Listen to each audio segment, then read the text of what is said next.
Hello my friends, welcome to Canadian Immigration Channel. Question this day, what to do with reference letters if you have changed the place where you're working just recently. So say you got a new employer where you're working just for a couple of months, right? You got an invitation to apply, you got to provide references. Should you necessarily provide references from this current employer, or you could actually stay away from it? Reason being is very simple, because lots of people will probably feel uncomfortable coming to their new employer and saying like, can I get a reference for immigration to Canada? And yeah, by the way, you know what, you just hired me. Within the next several months I will just pack my stuff and go to Canada. Obviously, none of the employers would be happy, and most of those coming to us, or most of our clients as well, they're telling us that, you know what, it's not always convenient for us to actually just speak with the employer while we were just hired, right? I mean, the relation is not yet established. We're not in a position to request those references. What should we do?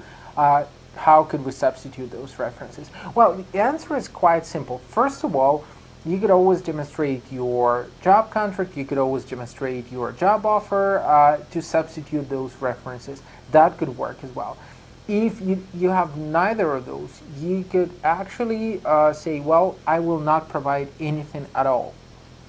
You could just draft a letter to immigration officer explaining your situation, and just be mindful that if this recent work experience will not impact anyhow your points, it will not impact anyhow your work history, the one where you're getting score either in express entry system or just a score in federal skilled worker program, well, officer will probably be absolutely fine with it, because the principle of reasonability, where officers are looking at the case from that point, whether it's reasonable or not to request additional documents from you, it applies to this case as well. So if officer is looking at you and say you got 8 years of work experience and maximum points under federal skilled worker in eligibility criteria is given for 6 years of work experience, in express entry system by itself, maximum score is given for 3 years of foreign work experience. So how exactly would those couple of months of your recent work experience impact your case?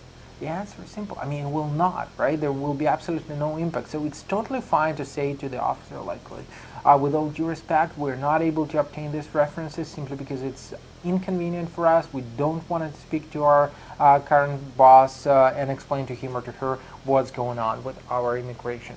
Now, another story is, say you were 24, 25, it's just a recent experience, you got 2 years of work experience in total, or maybe even less than 2 years. Now, these 3 years would,